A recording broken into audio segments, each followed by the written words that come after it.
సిద్ధు జొన్నలగడ్డ అనగానే మనకి గుర్తొచ్చేది టిల్లు క్యారెక్టర్. ఎందుకంటే యూత్ కి అంత కనెక్ట్ అయ్యింది ఈ పాత్ర. అందుకే టిల్లు ఏం చేసినా జనాలు నవ్వరు. అలాంటి సిద్ధుతో బొమ్మరిల్లు భాస్కర్ సినిమా తీస్తున్నారనగానే చాలా ఇంట్రెస్టింగ్ గా అనిపించింది. ఇక ఈ కాంబోలో baby movie Vaishnavi Chaitanya తోడైంది.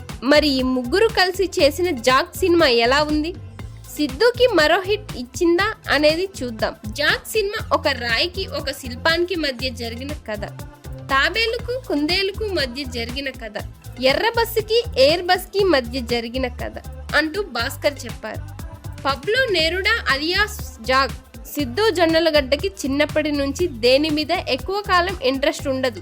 Cricket తో మొదలు పెట్టి ఆడిన ప్రతి ఆటలోనూ చేసే ప్రతి పనిలోనూ ది బెస్ట్ ఇవ్వాలనుకుంటాడు. కానీ ఆ క్రమంలో మధ్యలోనే దాన్ని వదిలేసి వేరే పని మీద దృష్టి పెడతాడు. దీంతో ఎందులో జాయిన్ అయినా సరే జాకీ ట్రైనింగ్ ఇవ్వలేమని చాలా మంది కోచ్లు ట్రైనర్లు చేతులెత్తేస్తారు. దీంతో తనకి ఏది నచ్చితే ఆ పని చేస్తూ ఉంటాడు. కానీ చేసే ప్రతి పని చాలా పక్కాగా చేస్తాడు. అలాగే మొత్తానికి రీసెర్చ్ అనాలిసిస్ వింగ్ లో జాయిన్ అవ్వాలని గట్టిగా డిసైడ్ అవుతాడు. ఒక పక్క రా టీమ్ అలాగే టెర్రరిస్ట్ బ్యాచ్ కూడా జాక్ ని ట్రస్ట్ చేసే పనిలో పడ్డారు. ఈ మధ్యలో అసలు తన కొడుకు జాక్ ఏ పని చేస్తాడో తెలిసేందుకు అతడు తండ్రి నరేష్ తాపత్రయపడతాడు.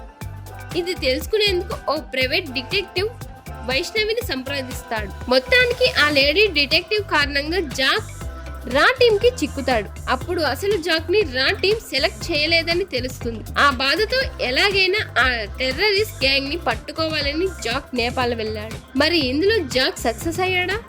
రా టీమ్ తర్వాత ఏం చేసింది అనేది మిగిలిన కథ. సాధారణంగా భాస్కర్ చిత్రంపై ఆడియన్స్ కి చాలా నమ్మకం ఉంటుంది. బొమ్మరిల్లు నుంచి మోస్ట్ ఎలిజిబుల్ బ్యాచులర్ వరకు ఆయన సినిమాల్ని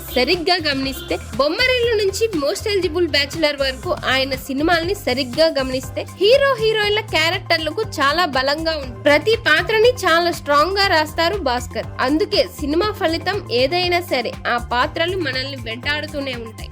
దీనికి సరైన ఉదాహరణ ఆరెంజ్. ఇక జాక్ విషయానికి వస్తే హీరో పాత్రని ఆయన డిజైన్ చేసిన విధానం బాగుంది. కానీ వాస్తవానికి అది ఎంత దగ్గరగా ఉందనేది ఆయన మిస్ చేశారు. ఇక సినిమా చివర్లో ఓ డైలాగ్ స్క్రీన్ మీద పడింది. ఓ శిల్పై ఉన్నానని భూమి కంగున, నేను ఒక శిల్పాన్ని దైవం తల్లున, మలిచిన శిల్పం మలచని రాయి, ఈ రెండిటిలోని గొప్పది శిల్పమా శిలా, ఏ జవాబు అందిన పోరు ఆగేదేనా, రెండిటి మధ్యన. దీనికి సినిమాకి లింక్ ఏంటో భాస్కర్ కే తెలియాలి. మీకు కూడా తెలుసుంటే కామెంట్ బాక్స్ లో కామెంట్ చేయండి. అలాగే మా ఛానల్ సబ్స్క్రైబ్ చేసుకోండి.